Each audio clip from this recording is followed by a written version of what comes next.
Hello, everybody. This is Natasha Slesnik. I'm professor in human sciences and associate dean for research in the College of Education, Human Ecology. Today, I'm doing my first webinar, and it's on deciding how to respond to an unfunded application. I'm going to focus most of the discussion on NIH applications because this is what I'm most familiar with. At the end of the presentation, I do have information on NSF, IES, and USDA. And I got this information from Kim, Tasha Snyder, and Mike Betts, who are familiar with these other institutes. With the NIH, though, I still think that probably some of the processes are similar across the institutes in terms of going through applications and deciding how to respond to the reviewer's concerns. I think it's good to start off first talking about what the process is for the NIH. How do I get to the, okay, next slide. Is the next slide showing up? There we go. All right.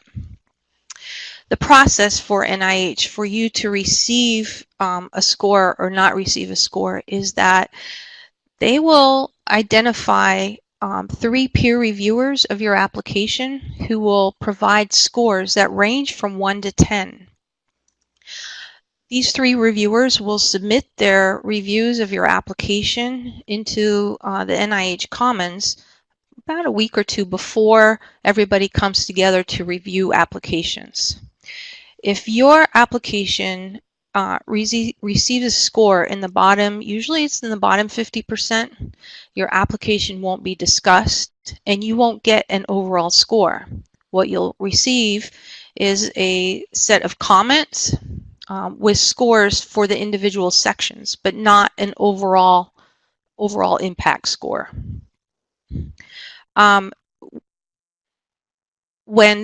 When the peers come together to review the applications, then they'll only review the top 50%.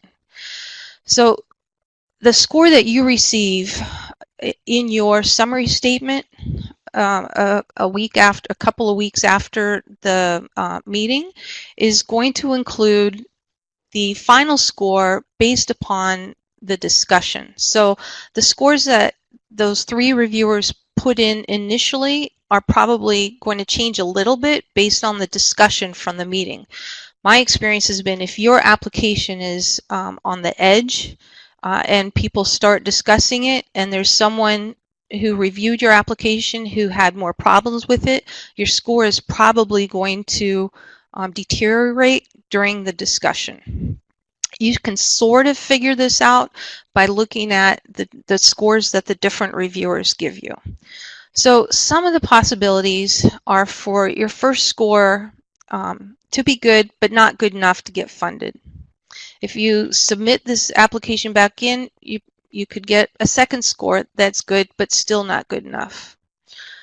Another possibility is that for your first score, your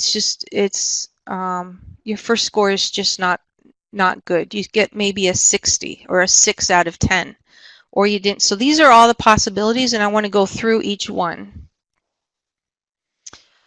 If let's start with your application wasn't discussed. In general, POs are going to recommend that you don't resubmit these applications because it's very difficult for you to go from not discussed to funded in the next round. So if you resubmit this application as an A1, chances are it's not going to get to the place where you need it to be funded. Now, it's happened sometimes. I've observed it happening on some committees, but it's so extremely rare, and the odds are against you. So one way to kind of figure out what to do with this application, though, is to look at the scores. If they're mostly 2s and 3s the reviewers are giving you, or even a few 4s, this might be a reason for you to revise the application as a new application and resubmit it.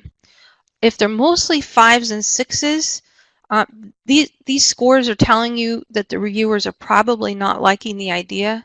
It might Might be a good idea to put this particular idea to rest or to modify it significantly before trying to resubmit it as a new application. When I'm reviewing these summary statements, I'm especially looking at significance and innovation, because those are things that are really difficult to change. If your approach is a 5 or a 6 and your significance and innovation are 1s and 2s and 3s, then I think submitting the application as a new application, addressing the reviewer comments, is probably a good way to go. But if the significance and innovation are poorly rated, the chances of this idea as similar to this, resubmitting an idea that's similar to what you did is probably not going to be successful. So that's one way that I look at these not discussed applications to determine what to do. Also, I read the summary of discussion, and the summary of discussion is under the abstract, and it's what the chair of the committee writes as edited by the SRA, the Scientific Review Administrator. So the summary of discussion will tell you the tone of the committee. You can kind of read the tone of what the committee was saying and whether they're enthusiastic or not about seeing another iteration of your application. All right. So is there ever a time when you resubmit your not discussed application as an A1? An A1 means that you resubmit it responding to the reviewer concerns. I've done this occasionally, like I did it actually recently, because the scores that I got on the application were mostly 2s and 3s, and I got 1 4. So for some reason this application was triaged, but it was probably really close to the triage point. So in this situation, I went against what POs recommend, and I resubmitted it as an A1 because I determined that the reviewers were somewhat enthusiastic about the application. I will submit an application as a completely new application if it's pretty clear to me that I'm not going to be able to address the reviewers' comments with this idea. What if your first score is good, but it's not good enough? Like, it's clear you're not going to get funded this time. What should you do?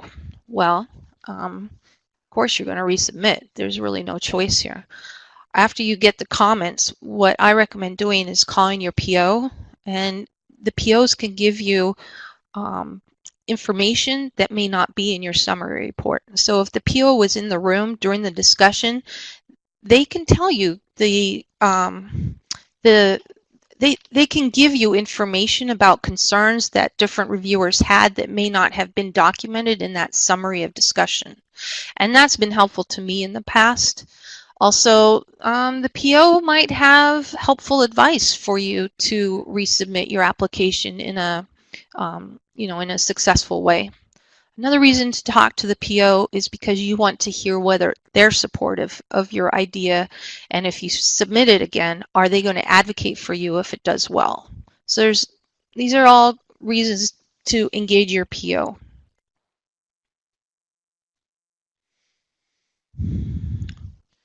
What if your first score is just not good at all? If it's just bad, it's like a 6. What should you do? Well, in this case, I tend to look at really badly scored first submissions as unscored applications, but with a slightly greater inclination towards resubmission. Because what it tells me is that, well, there was at least one reviewer, a couple of reviewers who were very enthusiastic about the application, but there's probably one reviewer who hated the application. And will I be able to convince that other reviewer who hated the application that the application is more like how the other reviewers saw it? So resubmitting an application that was scored but the score is not good is probably the hardest decision to make.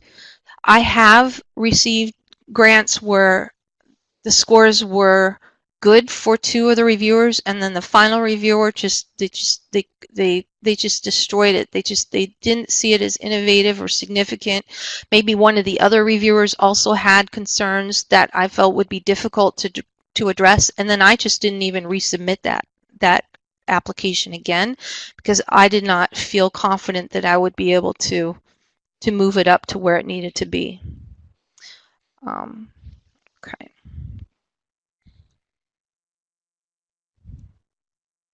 So what if you resubmit your application? The score is good, but it's not good enough.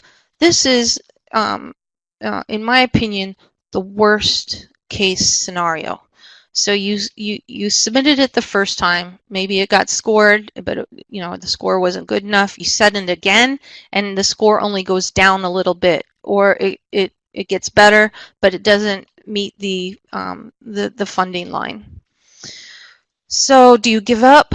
I would never give up in this kind of situation. I mean, after you finish crying for the few days after getting this score but not getting the funding, you have to figure out a strategy.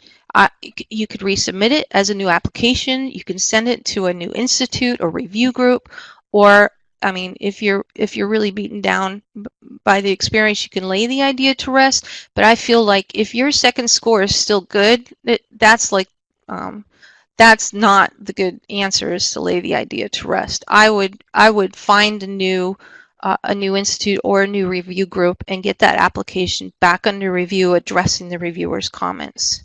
So never give up.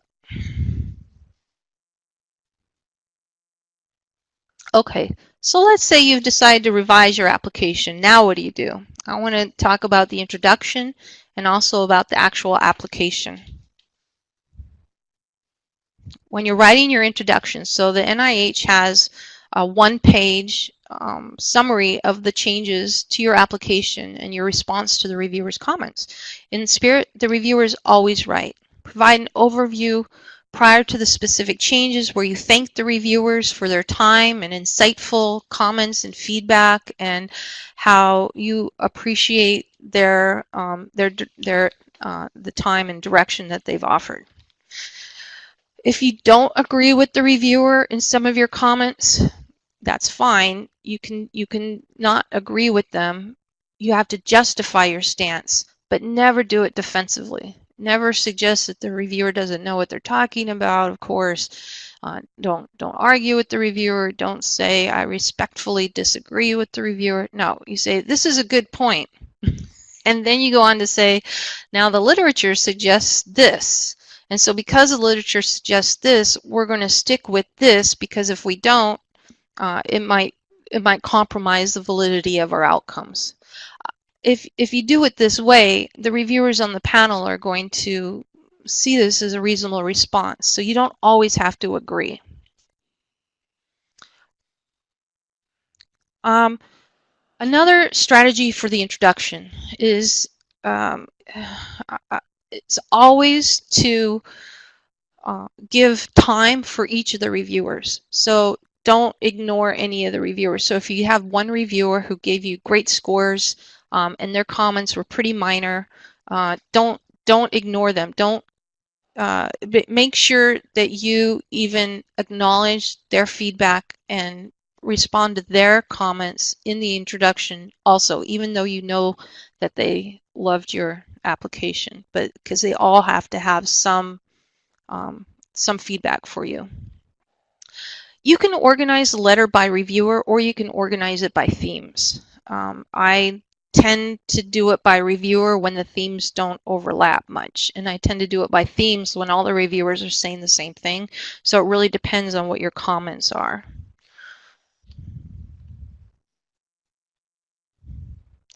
So when you're revising the application, you're going to need to delete content to make room for your revisions. However, when reviewers see an application with no white space and it's just a page of black after page with no breaks, they're going to feel angry. They're going to feel irritated, and if you can give them spaces between paragraphs and put in figures and make it more appealing to the eye, this is going to put the reviewer in a better space for reviewing. So there have been times when I have been lazy where I added new content and I removed all the spaces between the paragraphs because I was lazy, but I don't think that's the best strategy. I think keeping it appealing to the eye and readable is really important. NIH no longer requires that you identify new content in the body of your application. However, you are allowed. I still do it. I italicize my content. My content. A lot of people don't like italicizing content. They think it's harder to read. Some people underline, but I've had people complain when I underline it too. I know Claire is using brackets, and I thought that was pretty cool because she also, it looked like you could click on the brackets and it'll take you, or in the introduction, it'll take you to where the changes were.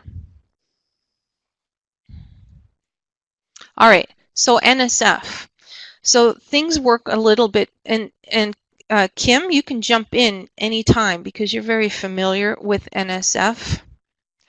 The panel makeup is a secret, so they're not allowed to tell which panel they're on or what proposals they're assigned.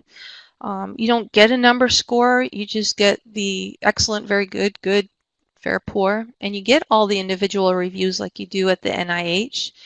If your reviews are good or below, you're probably not going to get discussed. But if the panel does discuss it, you're going to get the summary of that discussion. And it's still also a good idea to call the program officer, the PO, who will provide direction for you about whether you should resubmit it, whether they want to see it again. So for NSF, there are no resubmissions. So you don't write a letter responding to the concerns that the reviewers had. Every proposal goes in as a brand new submission. What about IES? So in IES, this one looked more similar to the NIH. There, you get the 2 to 3 primary reviewers who identify strengths and weaknesses and provide the score.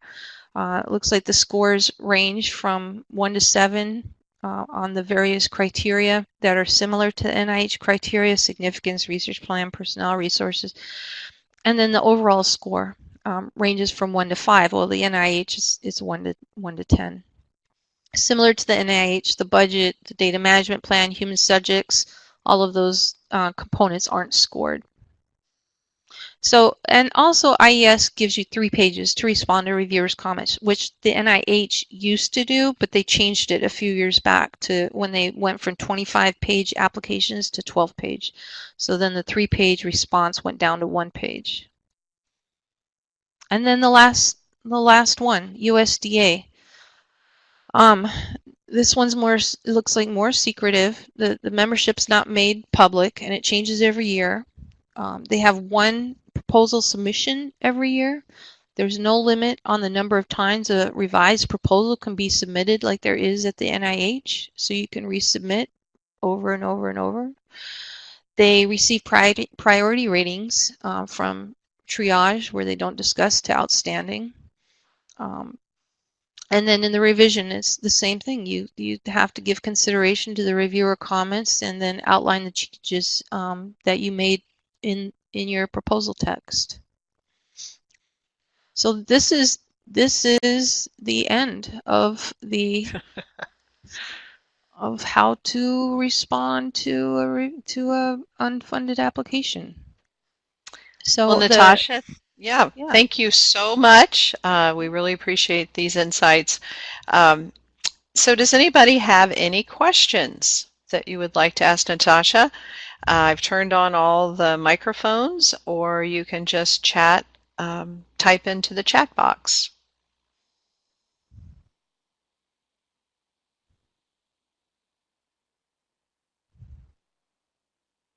And we were also going to mention that the Office of Research has supports for resubmitting applications. So if you get a grant scored and they're discussed and you want to resubmit it, our office will cover external reviewers honorarium to provide a review of your application.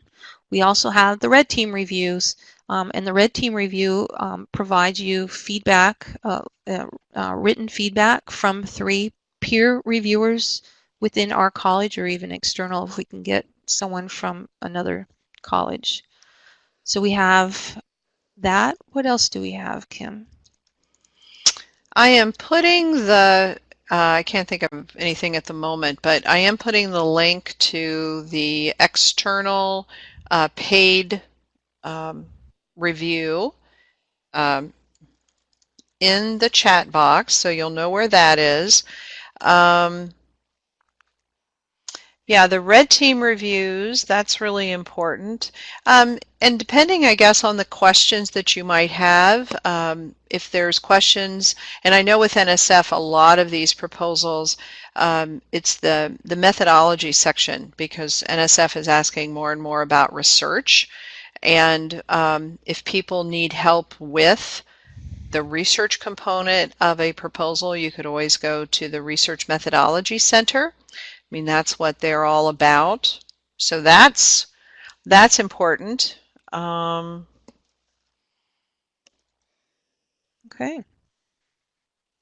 It looks like Bing is typing. Bing, do you have your headset on? You could just I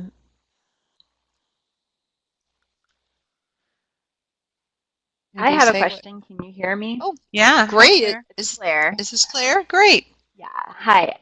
So my question, Natasha, was, you know, I have this situation with a grant that didn't get very good reviews at NIH. It was not discussed, and I'm trying to figure out what to do with it. And I had emailed you about it. Mm-hmm. One thing that you had said back in an email was that, because my idea was to resubmit it as a new submission, not an A1, Right. in February, making some changes, minimal changes though. And then try to direct it to the study section that I think will review it well. But then whenever we were emailing, you were kind of saying how CSR makes the decision, which is separate from our program officers, as to where grants go. Yeah, but you can still. So, and my question was like, can you like, do you recommend that as a potential strategy, and then seeing how it does at a different study section? Yes, absolutely. I think that that's the best strategy, is to request a different study section. And you can, they used to take cover letters at the NIH. Now they no longer accept cover letters, and they have a separate form that you have to complete where you fill out what study section you think your proposal should go to. CSR, the Center for Scientific Review, makes that decision, and I have sometimes made requests for my application to go to certain committees, and they ignore it. So they can decide where to put it. And so even though we make the request, happened to me. Yeah, and it's happened to me a few times, and so I normally don't request where it goes, because I feel like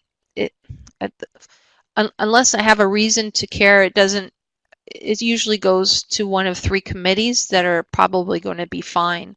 But if I have a reason for it not to go back to a committee that it didn't do well in, then I'm going to request, and I'm going to follow up on that request. And if it doesn't go to a different committee, then I'm going to call, and I've done that before, and ask them to reassign it to a different committee. And why didn't they look at my request when I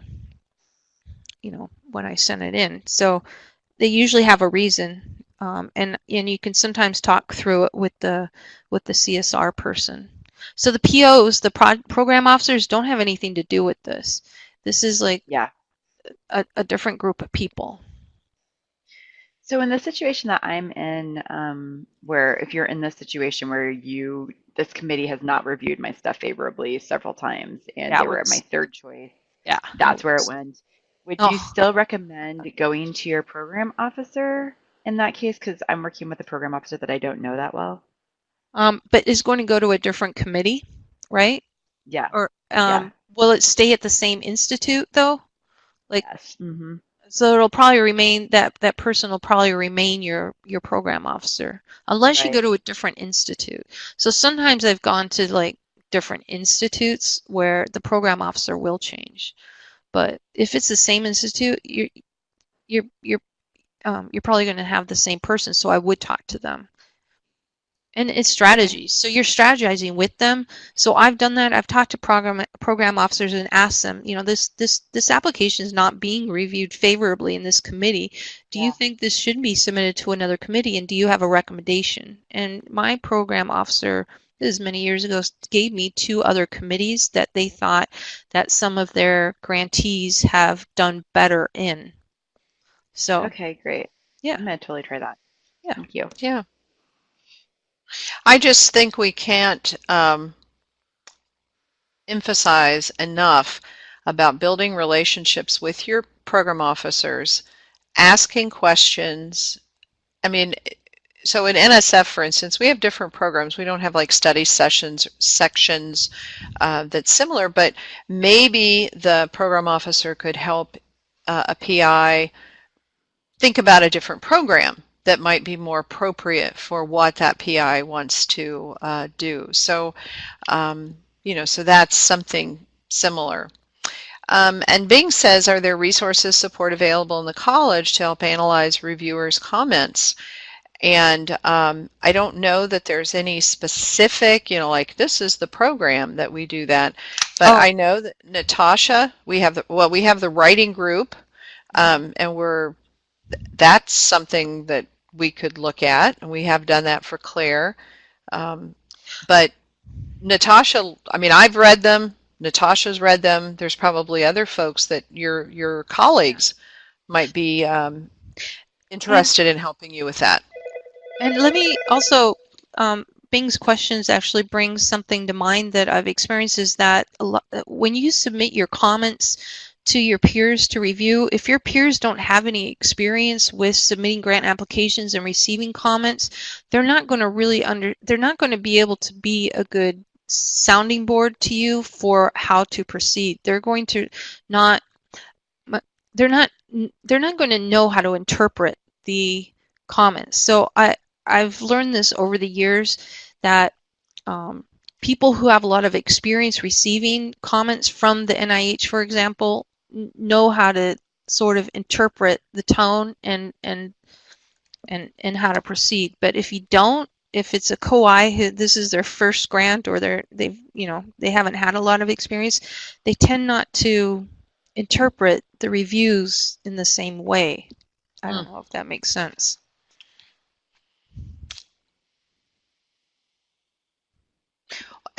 I agree with you totally, Natasha. And I also think it's so important for PIs to actually get on review panels to understand the kinds of conversations that are going on and how the whole process works. Once I sat on a few NSF panels, I had a much better idea of what those comments really meant, how much what's the word? How much I should really believe what people say. So I think everybody should sit on panels. I think so. But I think as far as resources in our college, like you understand the NSF and IAS review comments, right? And I understand the NIH, so you and I are always a resource for anyone who wants our take on the reviewer comments. Yep. USDA, I think Tasha Snyder understands. Yeah, I'm sure. Yeah. So there's a few PIs that might be interested in going to DC to talk to program officers. It looks like we're gonna probably do that in May. May 7th through 9th, or whatever that week is. And so you could always be on the lookout for that, those applications that's going to go out in the next couple weeks. So that's something else that might help. Will help pay for that trip. I also put a link here in the resources. Here we've gathered some information, some resources about what to say to POs, how to set up the question structure, and so on and so forth. So there might be some resources that some good ideas you could find there as well. All right, Natasha, do you have anything else you would like to say in terms of a wrap-up? No, just generally, I think the bottom line is never give up. Even if you get unscored, it's all about how to strategize to get it back in. Yeah. All right. Well, thank you so much for coming, everyone. And Natasha, thank you so much for sharing this very valuable information. I'm going to go ahead and we'll stop the recording, and then I'll get this recording out to everyone. And again, thank you so much and have a great day. Thanks, everyone. Have a good day.